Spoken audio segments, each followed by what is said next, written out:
Welcome everyone. My name is Arthur Zablocki. I've been involved in Dascoin since September 2016. I'm also in the advisory council. So I'm very active in this opportunity. I'm staying up to date on developments, on what's actually going on. And what we are going to discuss today is the industry as a whole. So talking briefly about the blockchain, about the cryptocurrencies themselves, what they are specifically, and then we are going to focus on Dascoin. If you do have any questions throughout the presentation, you should see in your panel for Zoom, you should see a chat option. If you can't see it, click on the three dots. That's the more. You're going to get some additional features, and the chat option should be there. Just type in your message into the chat box, and towards the end of the presentation, I'm going to open up the chat, and then I'll answer to all of these questions. Okay, so how did it all start? With regards to the world of finance, we've started seeing significant changes back in 1971. At that point, any kind of currency that we are using today, whether that's dollars, pounds, euros, whatever that could be, completely stopped being backed by gold. What it meant is that governments, countries at that point, they could have printed, and we've seen that happening, as much money as they actually wanted to, without any repercussions, without any limitations, without any stop blocks. Because the gold standards effectively enforced that there is that 1-to-1 ratio of how much gold, physical gold, a country happens to have in their reserves, and then how much of an actual cash they also have in circulation. They had that control mechanism over there, but in 1971, that relationship was completely broken, and at that point, it was down to a particular country of how much money they effectively had. So we've seen these problems. We've seen these problems, especially in 2008, but since then, there had been major global challenges and conflicts. We've seen what happened in Greece, as well as Cyprus, Portugal, Spain. A lot of countries had been in financial distress. So clearly, we are noticing that there is a problem in the existing financial system. The worldwide debt has reached distressing levels. Credit extension throughout the world has been severely abused. Centrally banked currencies are engaged in competitive devaluation. So that's what I'm saying when it comes to actually printing, introducing more money into the circulation, therefore diluting the value. It's just like you have a juice and you're going to pour more water in it, it loses the taste. That's effectively what happens. So that was back in 2008 with that. That coincided with the actual release of the world's very first digital currency, called successful one, Bitcoin. Because of course there have been many attempts prior to that started already in the 90s to release that digital currency that works on a peer-to-peer basis, where you are effectively sending your money to another person without any kind of involvement of a bank or any sort of intermediary. So Bitcoin is the world's first, and at the moment the most popular digital currency. It's controlled by people, not by governments and banks. Bitcoin is fully decentralized. It does not belong to any organization. There's no one officially behind Bitcoin. It's fully controlled by the network of computers, and anyone can become that computer. Bitcoin is restricted to 21 million. So this is how many Bitcoins there can ever be in circulation. And that's one of the reasons why digital currencies are so popular. Because of that very strict circulation that is actually dictated by maths, by the algorithm. That limit can never be increased. It's the same with other cryptocurrencies, with other digital currencies. They have a very specific supply number, the amount of them, of how many of them will actually be ever available, and they will not be increased, because that's controlled by mathematics. So Bitcoin is the reason why blockchain was invented as its ledger. Blockchain effectively is the online system that controls that record, that keeps records of all the transactions that are happening within a particular network. And transactions from Bitcoin are transparent. Okay, so that is the reason why everyone is so interested right now in what is actually going on when it comes to digital currencies, when it comes to cryptocurrencies. $1 worth of Bitcoin back in August 2010 would have been today worth $121,000. If you just put that £1 or whichever country you happen to be in that you typically put into your shopping trolley when you do your Sunday or Saturday shopping, but instead of actually doing that, you've spent the entire pound, dollar, euro to actually exchange that for Bitcoin back in 2010, you'll be sitting on 121,000 of them today. So that is the growth of Bitcoin, and this has been truly unprecedented. Nothing like that ever happened in the history of mankind. So we've seen people that have taken advantage, and despite things being a bit shaky and uncertain back in the days, 2009, 2010 and 11, where these guys really did not know where it's going to go at that point. They had an idea, they've seen the concept and then understood the power, but they didn't really for sure knew that this could take off. But nevertheless, they decided to take that, to take that move forward. And this is today's their net worth. Jared Kenner, one of the early mining pioneers of Bitcoin, he's now worth at least $30 million. Again, Charlie Shrem, 45, Roger Ver, 52 million. Those figures are already fairly old. They could be substantially more higher because of the recent increase in the price of Bitcoin. We also hear stories where some guy from Jacksonville, Laszlo Hanic, he effectively gave 10,000 Bitcoins to another guy who they offered an exchange, effectively 10,000 Bitcoins for 2 pizzas. Laszlo offered to pay 10,000 Bitcoins to another guy, I believe the guy actually from the UK, and that 10,000 Bitcoins that effectively cost this guy in the UK about $37 today are worth $72 million. That is that figure. As by far the best deal ever. Imagine that you're actually exchanging something that back in 2010 was worth $37 to $72 million. Then there's another guy, Christopher Koch from Norway, who bought Bitcoins back in 2009 for $27. And in 2013, when Bitcoin started becoming popular, Bitcoin started hitting the mainstream news, he realized that 5,000 Bitcoins was actually worth, back in 2013, 886,000. He sold a quarter of his holding of Bitcoin and bought himself a house in the center of Oslo. That's a pretty nice deal, considering that that house effectively cost him $7 or $8, and just that over a short 4 years, that appreciated in the value. But since then, other companies and individuals have realized what the potential is of cryptocurrencies, and they decided to jump on that bandwagon and also introduce their own. As of today, there are nearly 1,300 publicly trading cryptocurrencies, and at least another 3,000 or 4,000 companies that are developing, that are looking into releasing their own cryptocurrencies. That is the growth. So these are some of the prices. These are some of the companies that are trading today.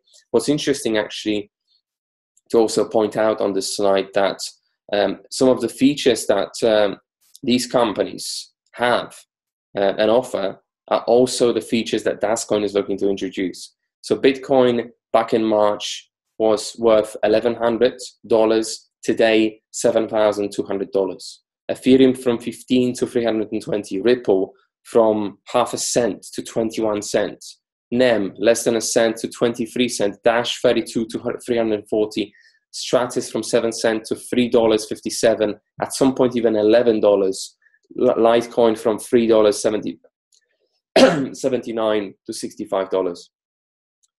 Guys, even if you've only put your money back in March into Bitcoin, that's 600% return, 600% gain. There's nothing like that. There's nothing like that out there that has actually moved this considerably over the last 6, 7 or 8 months. This is truly unprecedented what is going on. So again, Bitcoin, again, we don't really know what the ceiling is, because this has never happened before. We don't really have a benchmark just yet, but cryptocurrencies nevertheless are incredibly popular right now because of this, because of the gains. So again, Back in 2010, if you've actually put $100, you'll be sitting on $12.1 million today. But despite all that, experts say that where we actually are today, when it comes to the infrastructure deployment, when it comes to in terms of adoption patterns and in terms of technology, is where the internet was back in 1992. How many of us actually had computers back in 1992? And what kind of capabilities we actually had? What kind of things we could actually do back then on the internet back in 1992? Barely anything. And this is pretty much where we are today when it comes to adoption, when it comes to what we can actually do with the cryptocurrencies and blockchain. The best things are still to come by far, by a long stretch.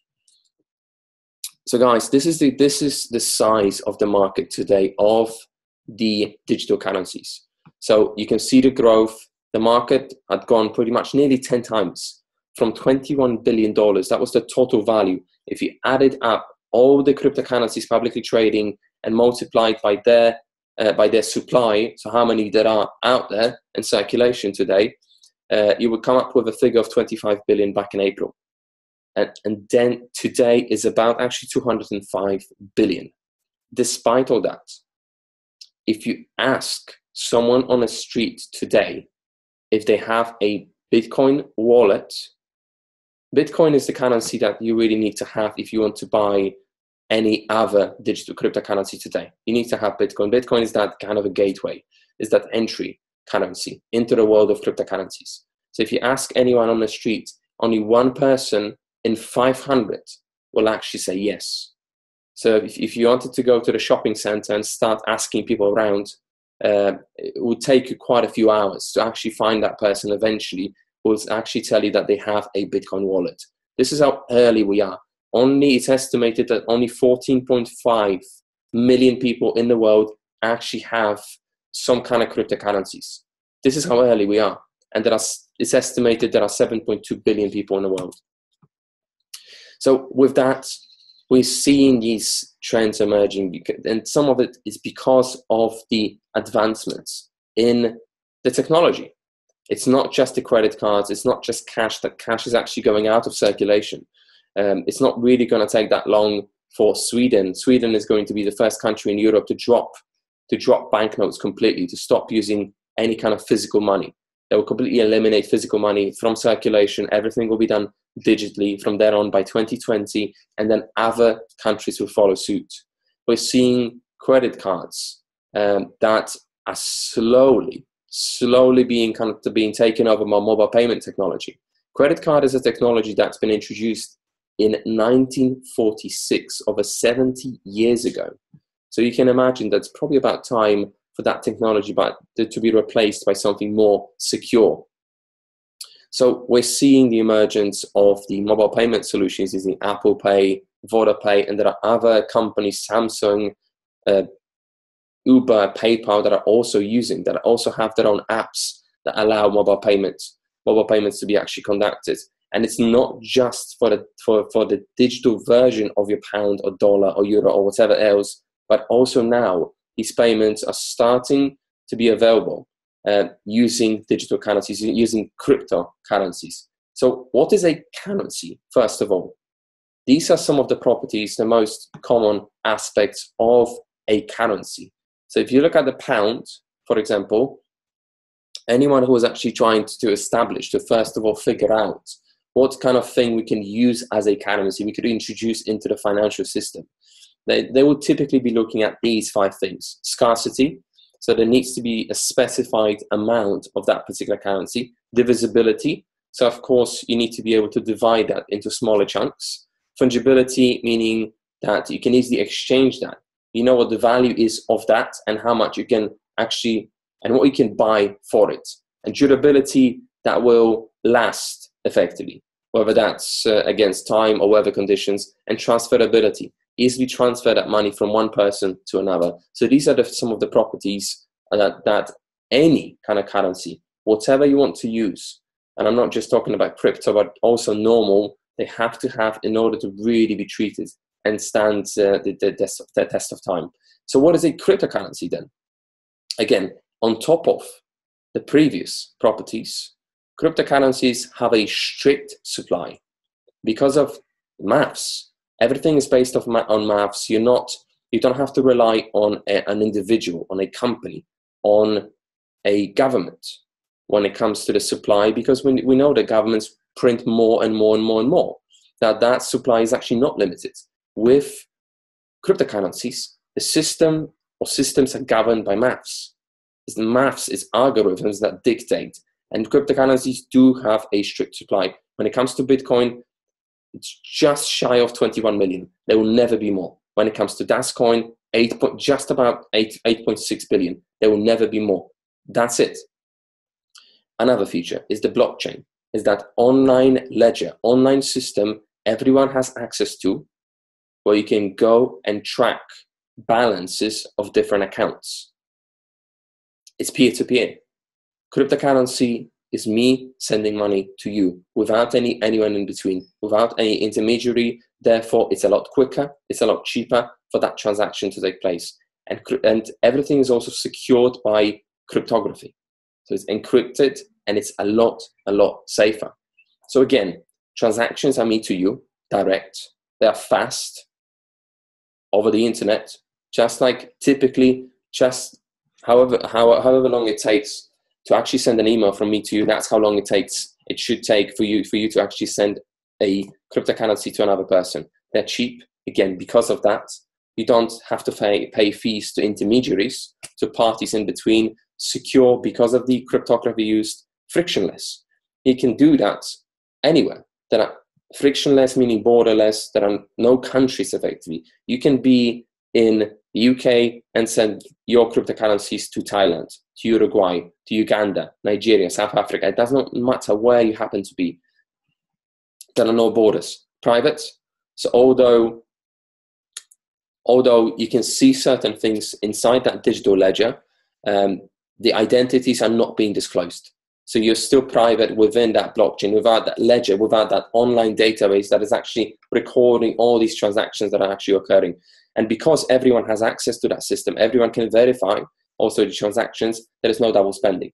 And transactions are recorded forever. That digital system blockchain that is actually recording all these transactions is never actually removing the previous or old transactions. They always stay there. That's one of the features of that system. So in general, cryptocurrencies or tokens, some of them are being called tokens, can be used as money. So medium of exchange, can act like company shares, so store of value, or can be used to access specific digital resources.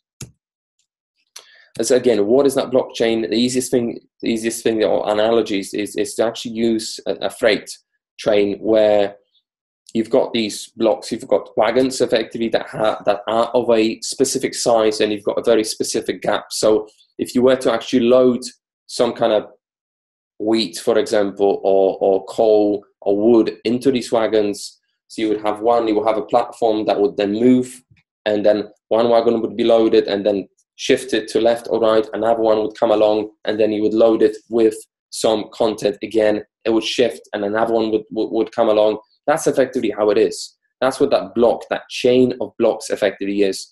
And depending on what kind of blockchain you're actually using, some of these wagons or some of these blocks are a little bit bigger, some of them are a little bit smaller. The gaps between these blocks, so how often another one comes along and then is being loaded with data, it depends from network to network. Bitcoin's blockchain is 10 minutes. Litecoin, for example, another cryptocurrency, 2.5 minutes. With Ethereum, it's about 14, 15 seconds. Dascoin blockchain has these blocks that are being loaded with data that come every 6 seconds. Okay, so blockchain is the future of transactions. Blockchain is a mutual distributed ledger that keeps digital assets completely secure. Again, an online database, online ledger that keeps records of transactions. It removes the risk of theft, hacking, and duplication. It's because how the system is constructed. Because blockchain does not just sit in one particular location. The servers that are running that particular database, that software effectively, are widely distributed globally, and they are active in all these places at the same time. So it allows people everywhere to transact safely and securely without the need for guarantees from governments and banks. Again, because of that, you're sending a cryptocurrency that has been then recorded, that transaction is being recorded on a blockchain, and you're sending it from me to you without anyone in between. The system is a reliable way to validate digital transactions as well, because it's the users, it's the machines of that network that actually validate transactions. So blockchain will change our understanding of money forever. And The Guardian actually said that blockchain is one of the biggest IT inventions of our time.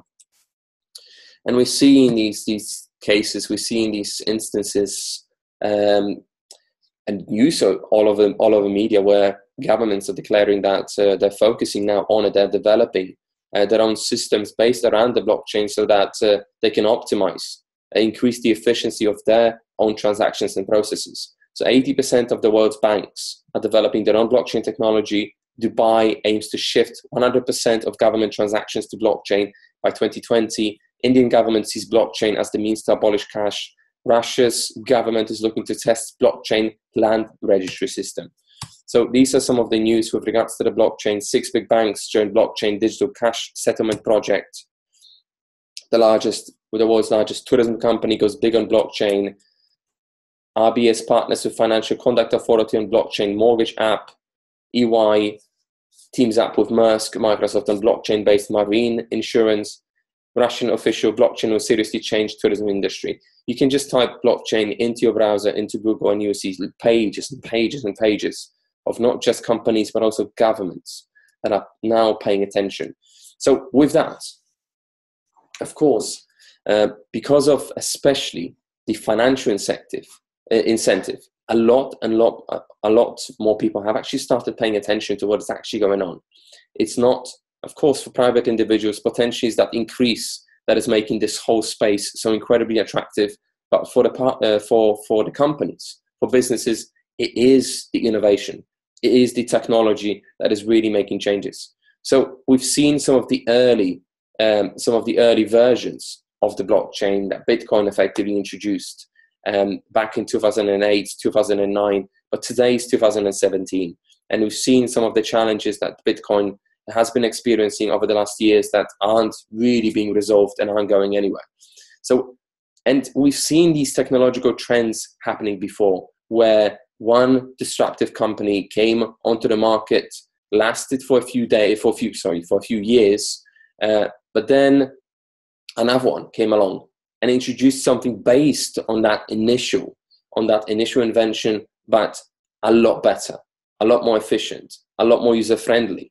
And that happens to Yahoo, that got displaced by Google. MySpace, or Bebo even earlier, got displaced initially by MySpace. MySpace got displaced by Facebook. Nokia completely gave way to Apple and Samsung. And who's here to say that there will never be a company bigger than Facebook, bigger than Google, bigger than Apple?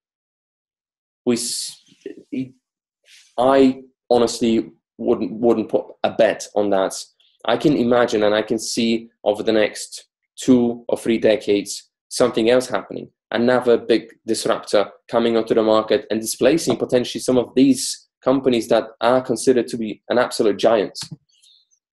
So guys, also with that emergence of companies, with the emergence of ideas, we're seeing a huge number of projects today in the cryptocurrency space alone. I've actually created this yesterday. I did a little bit of a research. Today, there are 157 companies that are looking to become publicly trading cryptocurrency companies. There are 157 live projects, companies that are actually raising money, that are looking to be funded, looking for people to actually put their money into these projects so that they can develop these ideas. Guys, with that, you can imagine that it's an absolute madness. So how long would it take for one individual to actually sift through it all? Of course, some companies, some websites have their own kind of biased versions or set of criteria that allows them to effectively mark some of them as of a better quality than others. But nevertheless, it's almost impossible to find a good project unless you really study it first, or you observe it first, and you figure things out by yourself. You look at certain things that you think a company really needs to stand a chance, to really stand a chance in this market. Because back in March, April, anything in the cryptocurrency space was going up continuously. It was impossible for something to actually drop. You could barely see anything actually going down. You've seen the growth from 25 billion to 200 billion. But in recent months, in the last 3 or 4 months, most of the people that actually bought cryptocurrencies other than Bitcoin are in a negative, are in a minus. It's because of that there's just so much noise that this industry is actually creating right now that it's hard to sift through and figure out which company is actually a good one. So we've seen some of these really badly handled projects. Tezos, for example. Tezos is one company that was doing a crowdfunding for 2 weeks back in July. They were trying to raise money for their idea to be developed, and they've actually raised 232 million.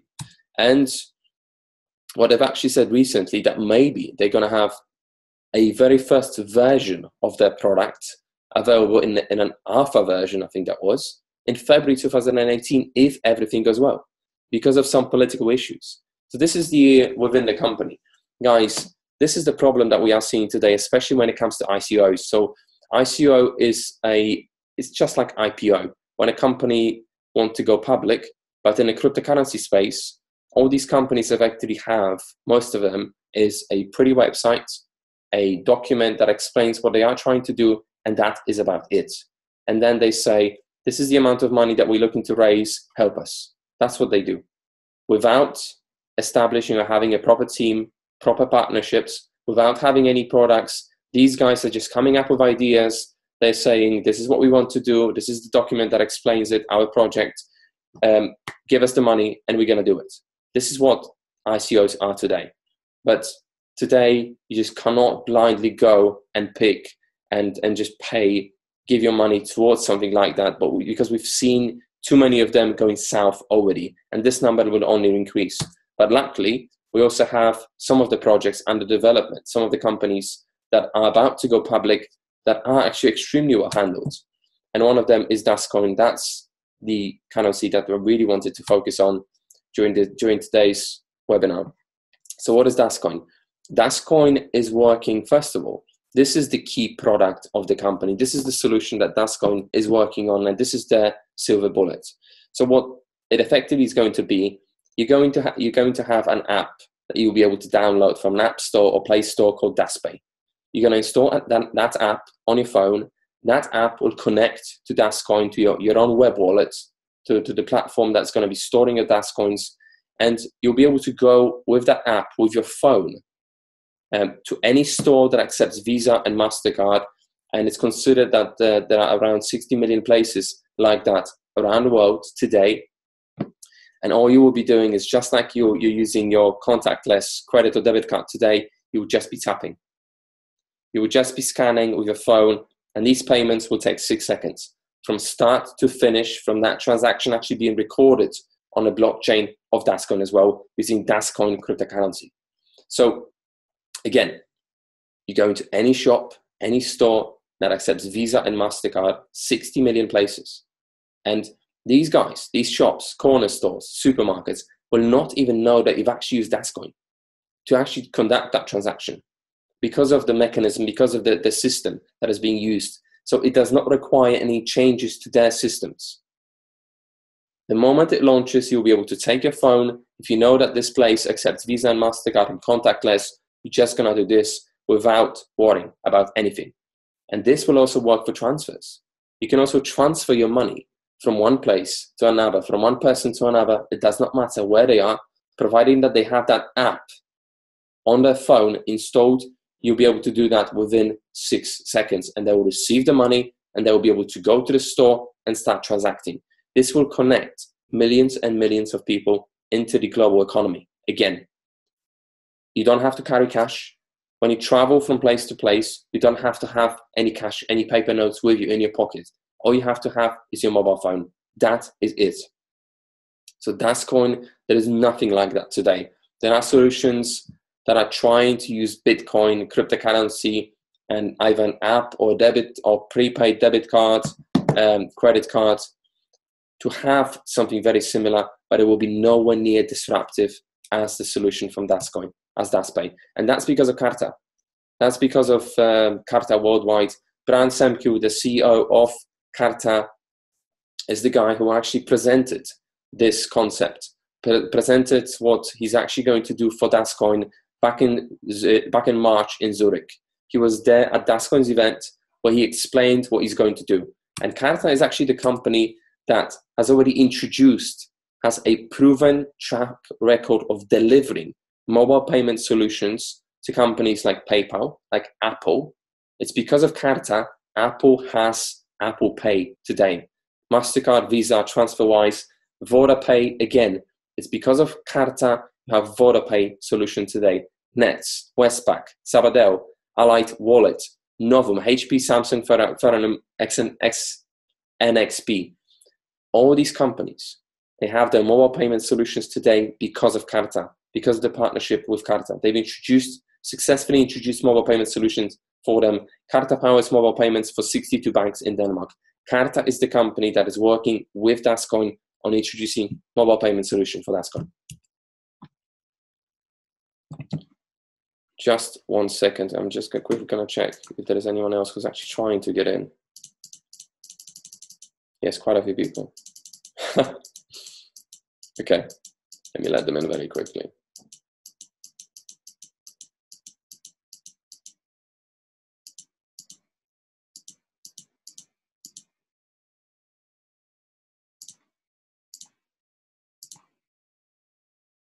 Okay, guys, we're ready to carry on. Also, Dascoin is not just about one solution for payments. Of course, for Bitcoin, you've got these kind of ShakePay, Zappo, but again, they're nowhere near disruptive. Dascoin is also going to introduce smart contracts, and we should see a very first version of smart contracts already this year. With smart contracts, they work more or less like vending machines. If you put £1 into the vending machine, you're going to get a bottle of water. If you're going to put £1.50, you're going to get a Lucozade, for example.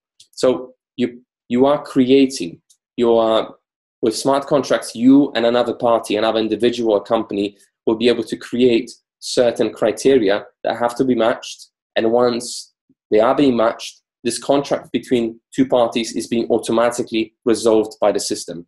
It's being automatically completed by the system. With smart contracts, you wouldn't need to employ lawyers in order to perform any transaction, to perform a trade or contract with another individual, even if you do not know each other. That is the beauty of this system. Smart contracts is something that Ethereum is very big on. And you've seen the price of Ethereum, you've seen the rise in price of Ethereum from 15 to 320. Smart contract is something that Dascoin is also looking to do.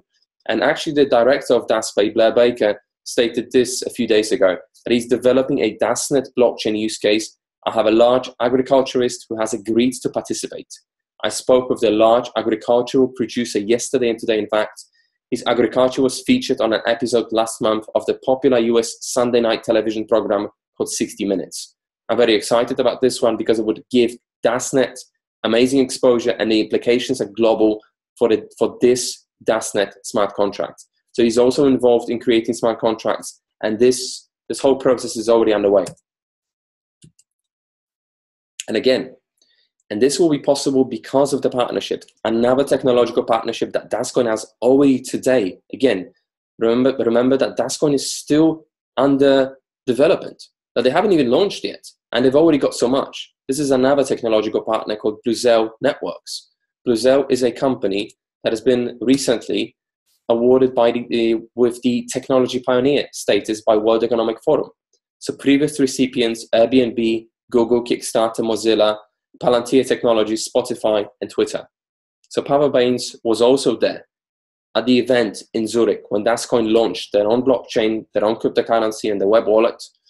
Pavel Baines was there. Brian Semke from Carta was there as well at the event, speaking and telling us what he's going to do together with Dascoin. Pavel Baines, again, very recently featured on CNBC talking about China, ICOs, etc. And Dascoin will also have debit cards.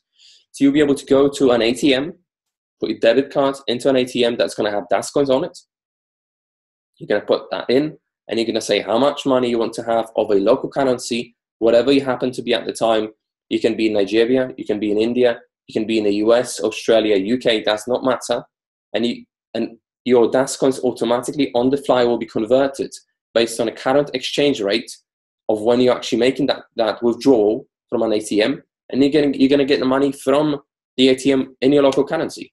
Again, always remember that this is a digital currency that has historically had a tendency or has been actually any cryptocurrency out there today.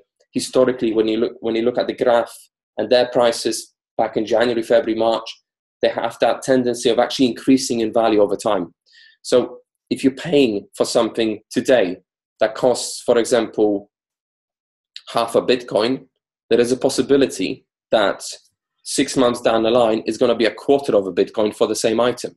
And that's how it is with digital currencies. It's not like your paper money, your fiat money, where they devaluate in time, over time. They devaluate in that, they are inflationary.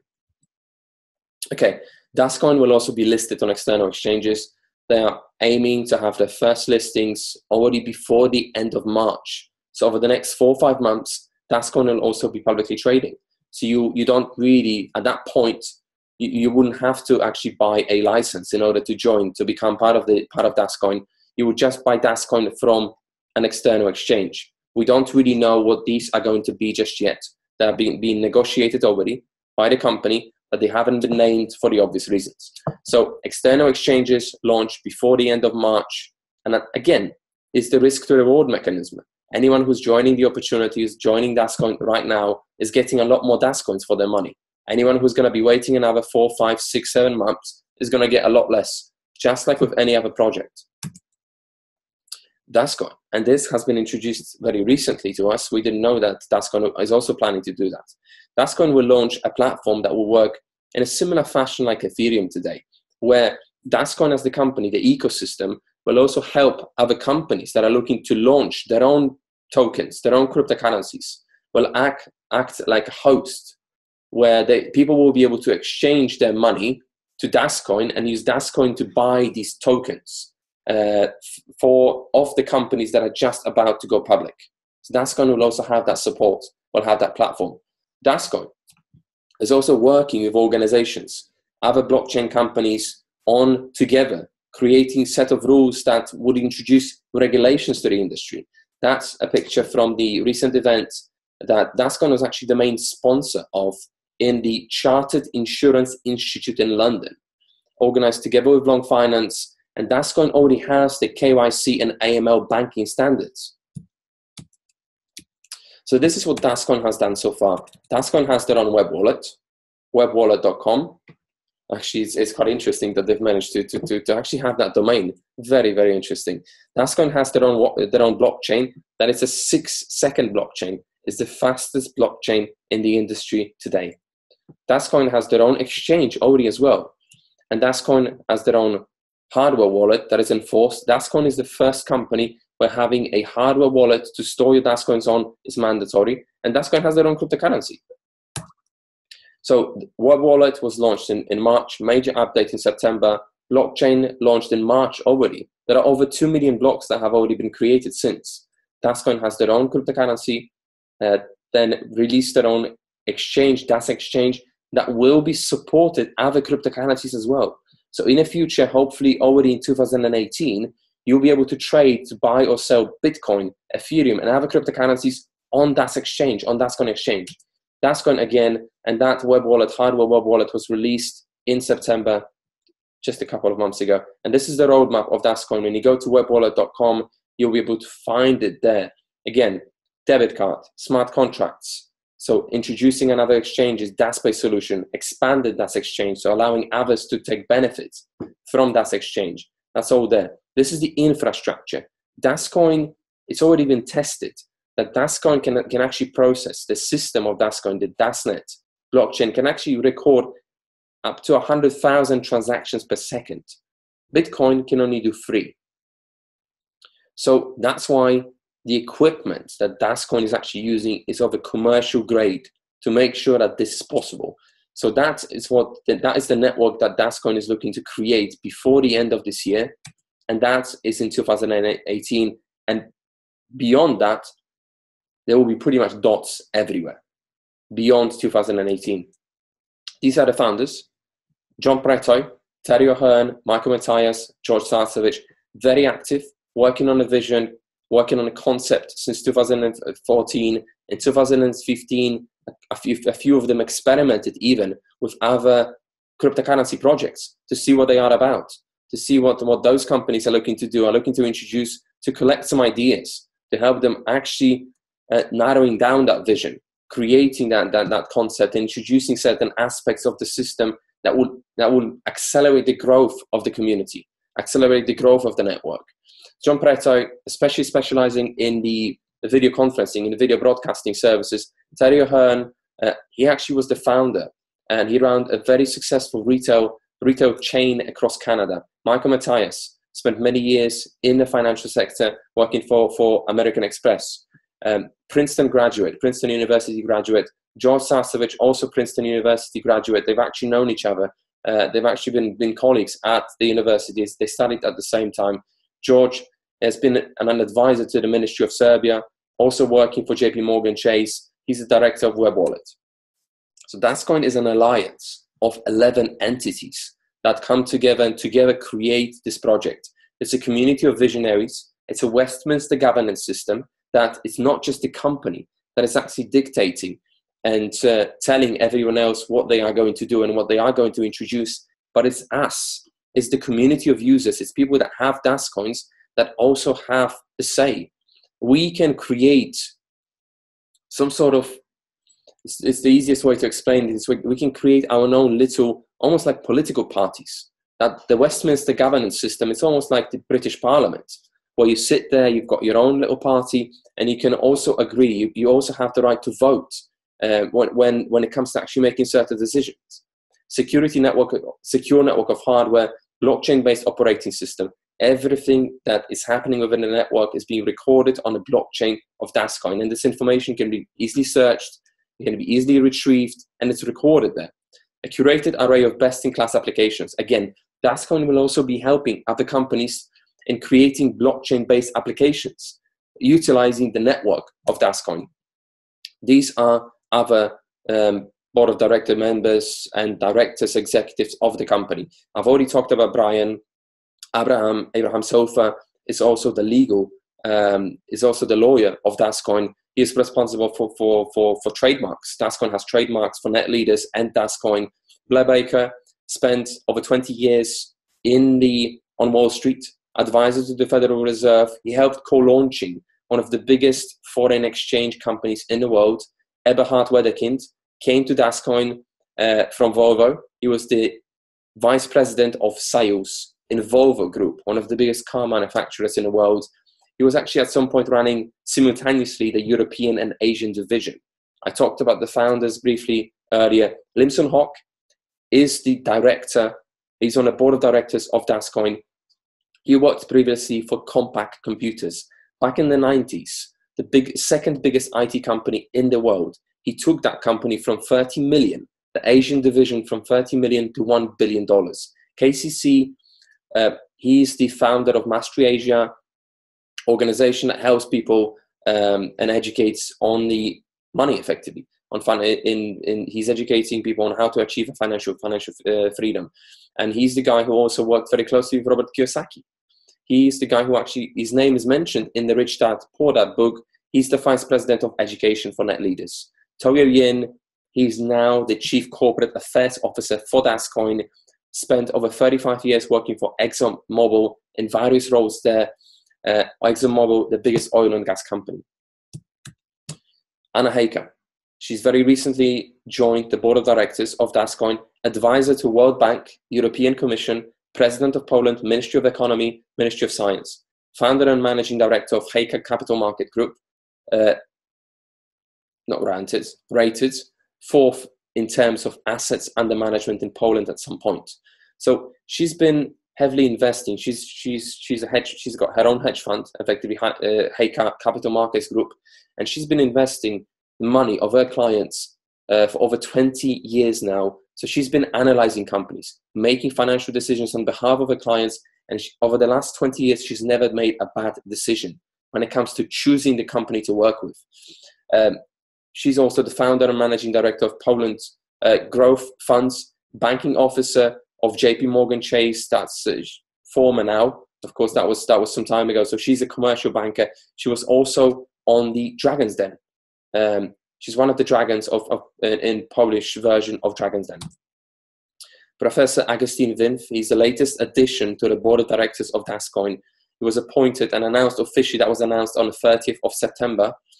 30 years of professional, technical, and management experience in more than 20 countries in the Asian, Pacific, European, and West African regions, with a concentration in economic development strategies, public-private partnerships, business restructuring, and enterprise reform, and private participation in infrastructure.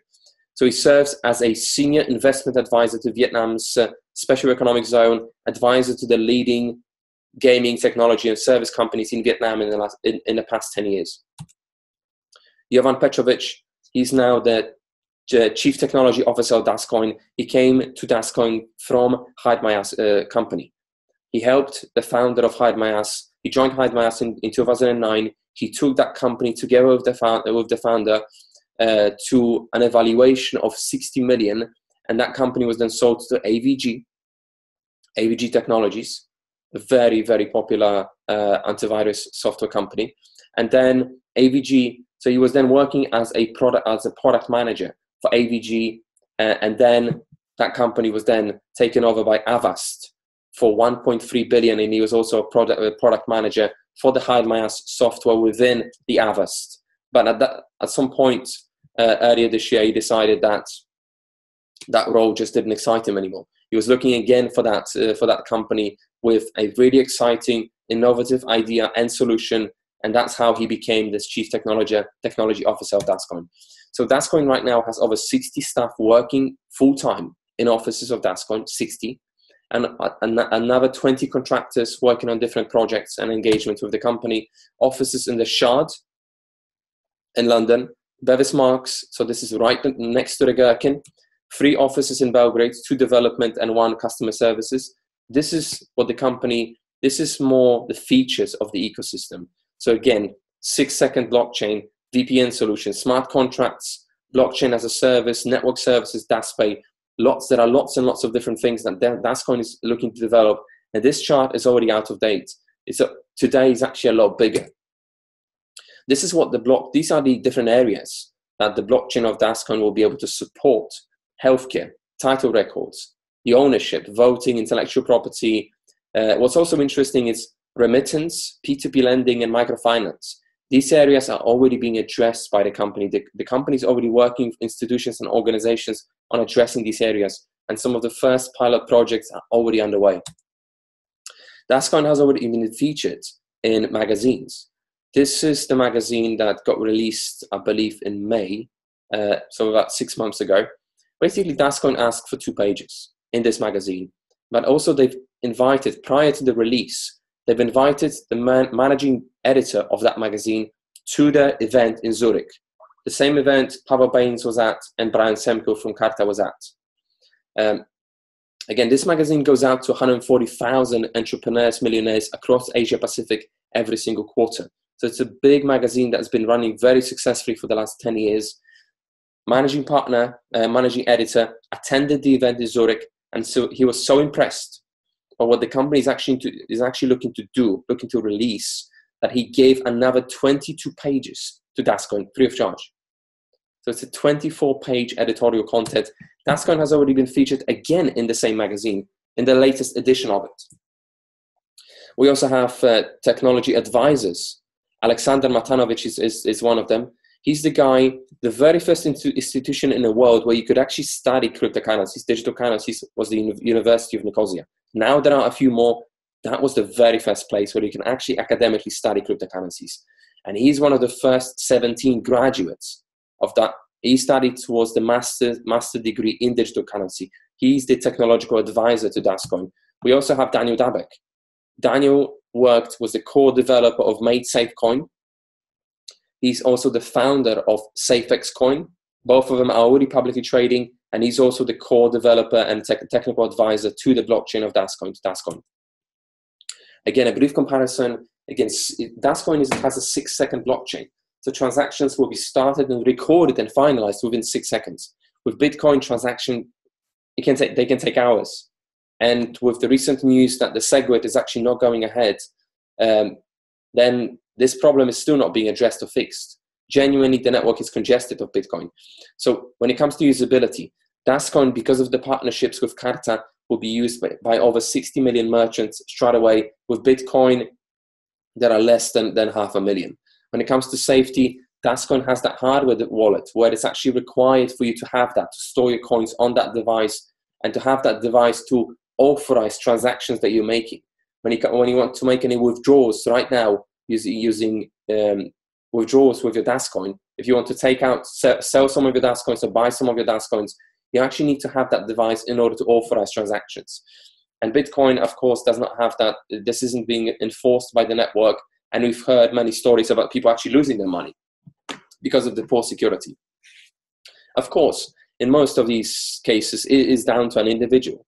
But with Dascoin, it's enforced that people actually get these devices at some point. When it comes to trust, Dascoin's network is private. It's not anonymous, and it's authenticated.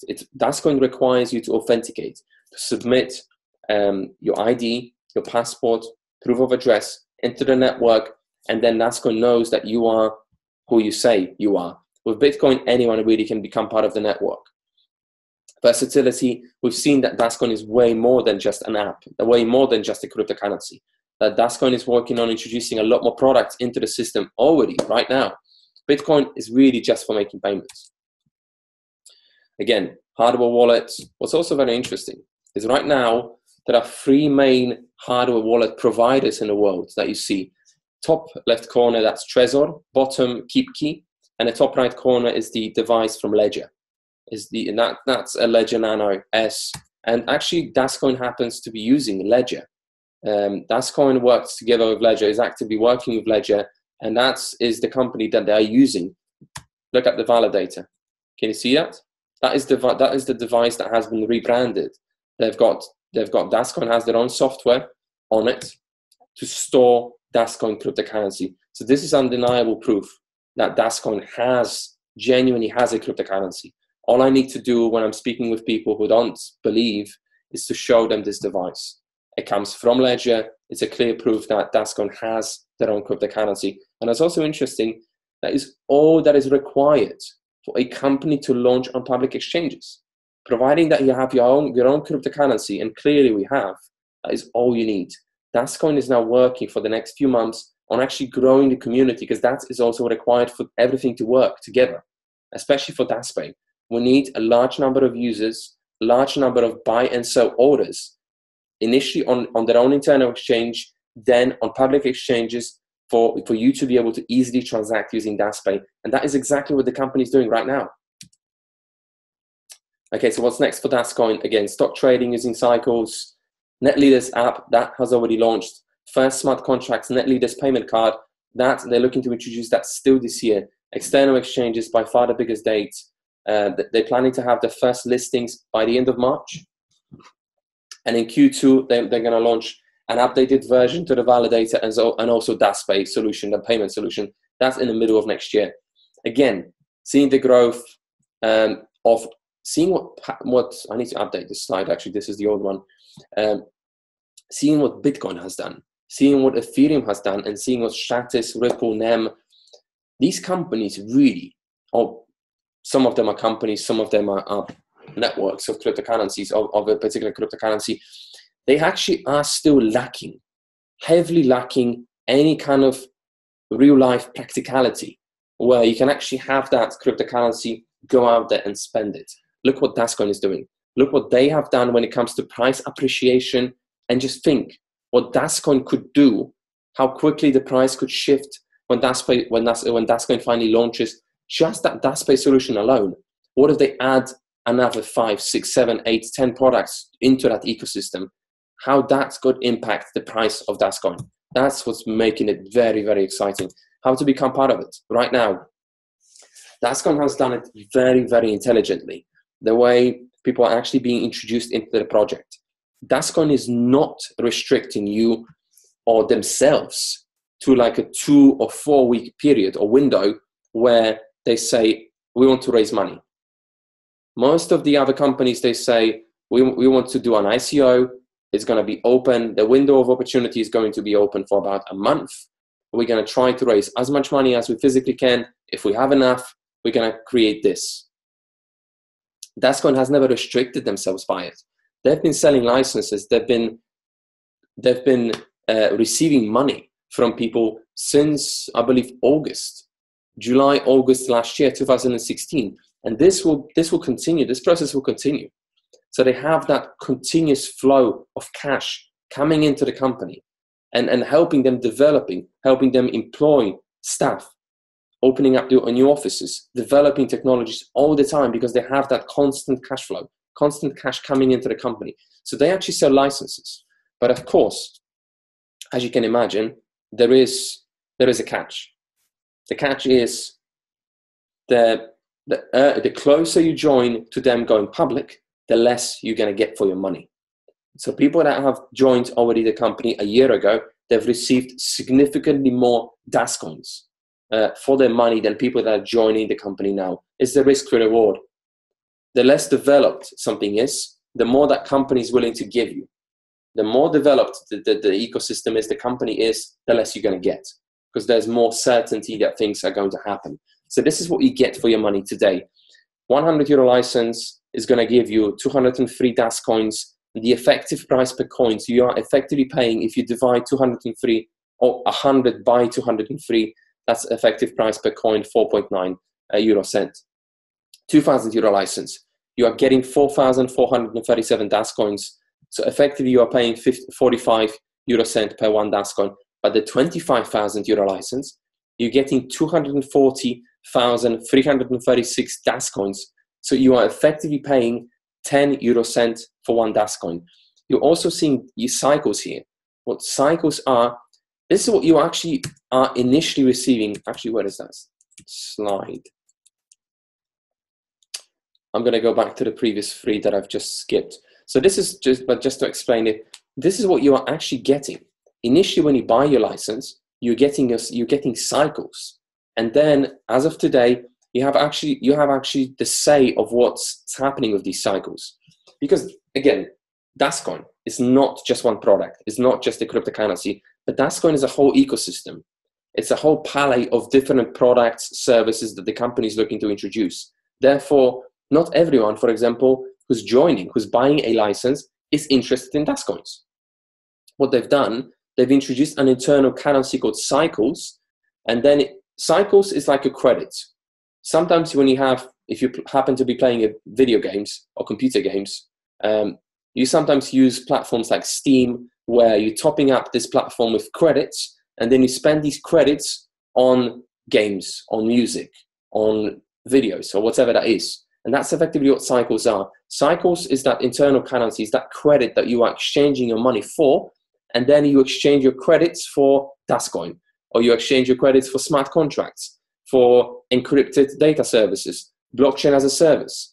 So these licenses, next year, companies will also be buying, because they would be interested in buying smart contracts from Dascoin or data services from Dascoin. And you will receive Cycles initially, and it's going to be a normal, like a menu. This product costs this many cycles. This product costs this many cycles. For us, of course, we exchange our cycles to Dascoin, but others will have an option. So let's play that little if game. We're going to finish in the next 5 or 10 minutes maximum. Again, I've got to mention that financial projections and growth forecasts are for informational purposes only and should not be construed as financial advice. I have no idea what the price of Dascoin is going to be. I can tell you how the price of other existing companies shifted, because I can see that historically. I can look at the charts, but no one has a crystal ball. But we've seen how quickly Ethereum has grown, Bitcoin has grown, Stratis has grown, NEM has grown, based on what they've done and introduced. So therefore, we can only predict. We can only have a guess. But if the company, based on what I'm seeing today, what the company has done over the last 12 months, and what I know that they're looking to introduce next year, I do have a very good feeling about their future. So, for example, today, €2,000 license, you're going to get 4,437 Dascoins for it. If Dascoin only went to €1, we're not talking about $1, €1, whatever currency you want to use. If Dascoin only went to €1, that 2,000 turns into 4,437. If it goes to 5, into 22,137, 10 times effectively your money. 25,000 euro license. If it goes only to €1, we're not talking about 320 like Ethereum or Bitcoin 7,200 or even Litecoin 62 euro. We're just talking about one. 25,000 turns into 240,000. What if it goes to 5, 6, 7? That's over $1 million already. From 25,000 to over €1 million or $1 million. Crazy. Again, talking about the risk to reward ratio, guys, again, the closer Dascoin is to launching publicly, the less you are effectively getting, because of the growth of the community, the less you are effectively getting for your money. So you're always going to pay 100, 500, 2,000, 5,000, 12,500 or 25,000 for your license, but how many coins you will be able to actually get for that money has been decreasing, and it will continue decreasing. So anyone who has bought the license back in June was actually getting 7,135 Dascoins. Anyone who's buying today will receive 4,437, and this number is likely to drop again after the 15th of November, because every 2 weeks that offer changes. So this is big, guys. The closer they are to launching publicly, the less you're going to get for your money. This is why there's so much activity right now, so many events happening, so many presentations happening, because it's a fantastic opportunity. It's a fantastic business, great people on board. And actually I've already explained this. Again, I'm going to summarize in a second. We're nearly there, guys. But remember, everything started from an idea. Some companies have stopped there. Some people, individuals, had never gone past that idea, that little notion, but others have. Everything started from nothing. Guys, there was always just a vision, just a concept. Some things then started moving and developing. The wheels have started turning. Guys, therefore, do your due diligence. Check online. Go again to credible sources. And I'm going to tell you straight away, you will find bad articles. You will find bad articles on Dascoin Online, because that's how it is. People are still saying bad things today about Apple, Microsoft, Facebook, all of these companies. No company has 5.5 out of 5 rating. It's just how it is. There are people that are differently wired, just to be mild, than us. Not everyone's seeing it, but you have to look at the proof of what is genuinely happening within the ecosystem, what is genuinely happening within the company right now, the growth, offices, staff, technological partnerships, people on board, and the development, first and foremost. This is the company. This is the company in summary. Incredible team of executives and developers, and that number is only growing. There are more and more developers. Their websites will be revamped, completely changed before the end of this year, and you will see the full team on these websites. 5 products already launched. Guys, most of the companies that are trading publicly today do not even have products just yet. Do not even have products. Dascoin already has 5. Their own blockchain, their own Dascoin, web wallet, their own validator, so the hardware wallet that enforces that you store and use that to authenticate, to authorize transactions, and their own DAS exchange that will be supporting other cryptocurrencies in the future. 5 offices in 2 locations, London and Belgrade. Of course, many, many more satellite offices. Again, there are 11 entities, but I'm not counting them. I'm only counting offices with staff that are actually working on the developments. 60 full-time staff and 20 contractors, technological partnerships. Again, Ledger, Carta, Bruzel. There will be many, many more. Featured in magazines, TV and radio stations, sponsored events. Dascoin has done many sponsorship events. He's done many, with 4 events already with Long Finance. Dascoin is now the main sponsor of the Millionaire Asia Blockchain and Cryptocurrency Summit in Singapore this month. There will be hundreds and hundreds of people there. Dascoin is the main sponsor. Go to Business Insider magazine, look for Millionaire Asia. You're 1 click away from seeing Dascoin all over it, all over that page. And the biggest thing, Dascoin is launching publicly in 2018. Again, the only requirement for a company to be traded on cryptocurrency exchanges is to have their own cryptocurrency. And because of that relationship with Ledger, we have an undeniable proof that Dascoin has their own cryptocurrency. Guys, now is the time to take that next step. Again, if you are here because you're new, because someone told you about Dascoin, and you want to learn more, but learn more now. Do not miss this opportunity. This is the currency that genuinely has an incredible opportunity of actually going mainstream. And then you can figure it out by yourself by how much this could affect or impact the price of Dascoin. So that is it, what I have prepared for you today.